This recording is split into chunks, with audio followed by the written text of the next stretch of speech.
Hey everyone, welcome back to another Where Is. I hope everyone is doing well. I am back with another case for y'all. Now, this case is very strange and it kind of gives me an eerie feeling, so without further ado, let's just jump right into it. So, today we will be discussing the disappearance of Althedia Vaught. So, Althedia was born on July 7th in 1967 and was just 41 years old when she went missing from Tulsa, Oklahoma. At the time, she was staying in the 3600 block of South New Haven Avenue, and she was living with two of her three adult children, Tiana and Emmanuel Jr. She was working at the Tulsa Nursing Center and she always showed up to work, and if she had to miss a day, she would always notify someone.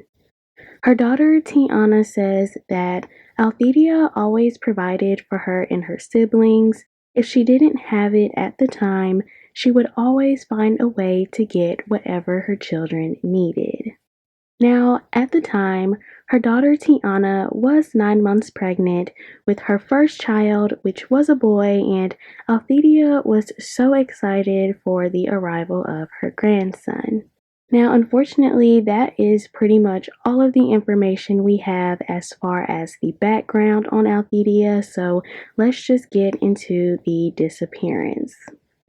So it was January 19th in 2009, and around 9 p.m., Althedia was doing some cleaning that night, just straightening up the house before winding down. Her daughter had headed off to bed, and after Althedia finished cleaning, she heads off to bed. So she heads off to her room to get ready for bed, and at the time, her son Emmanuel was just chilling, watching a basketball game on the couch. So Althedia is in her room and she receives a call to her cell phone around 11:30 p.m.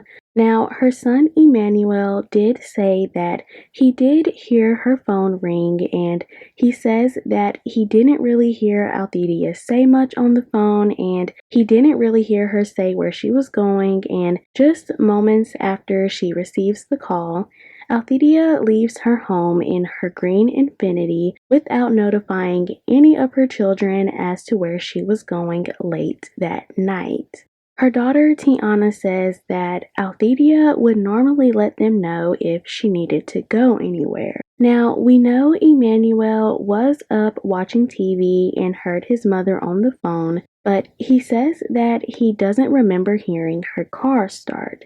Now, the only thing that Althedia had taken with her when she left was her cell phone. She was still in her night clothes and slippers when she left. So around 2 a.m., Tiana gets up to use the restroom and she notices that her mother's TV was still on, but she didn't really think anything of it, and she kind of just thought that maybe she just fell asleep with it on, so she used the restroom and went back to bed. So the next morning on January 20th, Althedia was supposed to work at the nursing center at 7 a.m. that morning, but she never showed up for her shift. Now, Althedia did have a boyfriend at the time whose name was Chris Smith.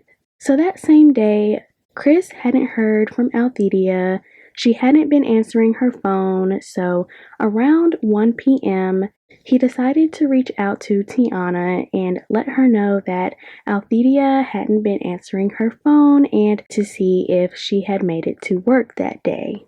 So Tiana calls her job and they told her that Althedia actually hadn't shown up that day, which again was not like her. So Tiana tries to give her mother a call and her phone goes straight to voicemail. So with no luck in being able to contact her mother, Tiana decides to take a look in her mother's room and she notices that the TV is still on and her heater is still running. She also says that it didn't even look like Althedia had even gotten in the bed that night, as it looked to be freshly made. Now, after discovering that her mother seemed to have just gotten up and left in the middle of the night, Tiana informs Chris, her mother's boyfriend, and he tells her that she needs to call the police and report her mother missing.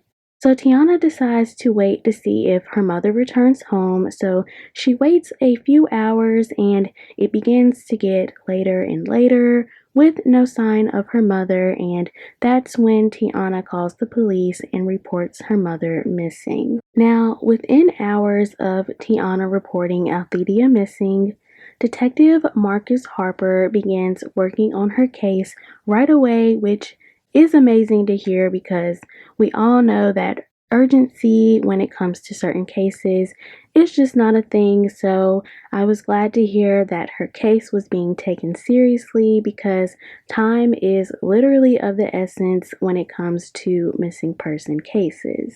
So, Detective Harper, as well as investigators, began contacting Althedia's family to see if anyone had any information about her whereabouts and her actions before her disappearance.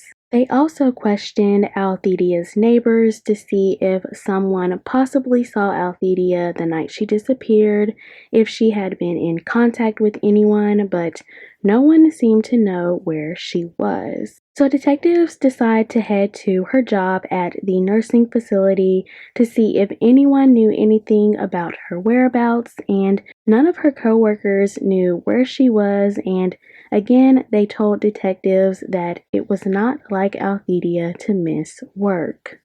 Now, a few days had gone by with no leads or any information, and on January 23rd, Tiana gave birth to her son.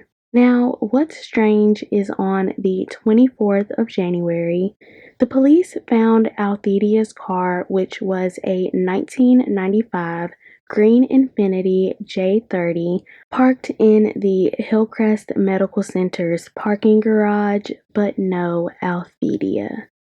Now, if we take a look at the map here, we can see that Hillcrest Medical Center is about 10 minutes away from her home, so it wouldn't have taken her that long to get there that night. Detectives decided to put a no-touch hold on Althedia's vehicle since it could be seen as possible evidence. Detectives also decided to reach out to the hospital security to see if there was any surveillance footage that could possibly show Althedia at the hospital that night, and they were able to get a hold of the footage. Now, this would be the biggest piece of information for detectives. So, in the surveillance footage, Althedia's car arrives to the hospital's parking deck. Another vehicle, which was a white pickup truck with 3 triangles on both sides, can also be seen pulling into the parking deck. Now, this truck had arrived around 11:55 p.m., and then 35 minutes later, that is when Althedia's car can be seen arriving. So, could Althedia possibly have spoken to the owner of the pickup truck and they arranged to meet there, or was she forced to show up there? There was also no other cars that had entered the parking deck between the time the truck arrived and when Althedia arrived. Eventually, the pickup truck did end up leaving the parking deck, but Althedia's vehicle was just left sitting there with no Althedia. Now, police have not been able to connect the person who was driving the truck to her disappearance, and I don't believe police were ever able to locate the owner of the vehicle. Her family does try calling her phone, and at first her phone was disconnected, but about 6 months after her disappearance, her daughter Tiana says that Althedia's phone rang about 5 or 6 times and then it went to voicemail. Now, in the voicemail recording, it says, "You have reached Althedia Vaught," and Tiana says that it was her mother's voice in the voicemail recording, but she says that she didn't sound like herself and that she sounded tired and even sounded like she was drugged.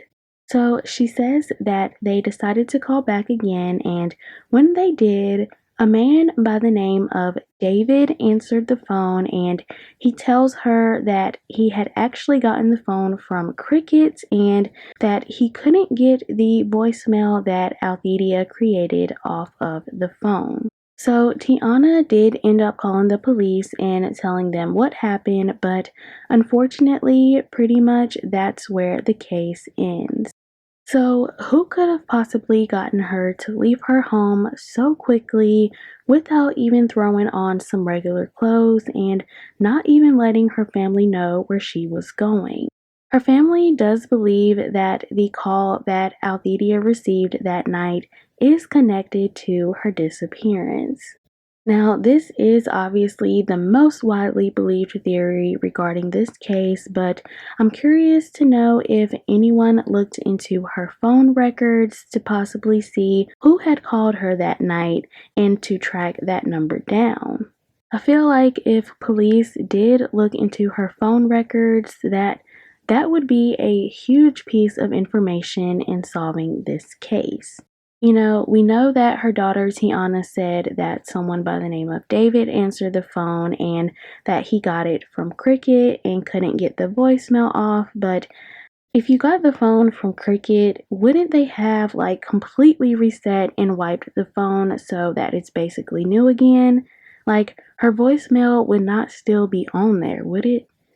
I don't know. I don't believe that story.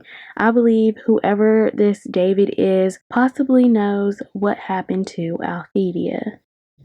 I also feel like she could have been meeting who was ever driving the white pickup truck, considering they were the only two cars seen on surveillance footage pulling into the parking deck around that time. And since Althedia's car was there but she wasn't, maybe, like I said, she got into the truck, and I'm honestly not sure what could have possibly happened after that, but I truly hope that she is alive out there somewhere.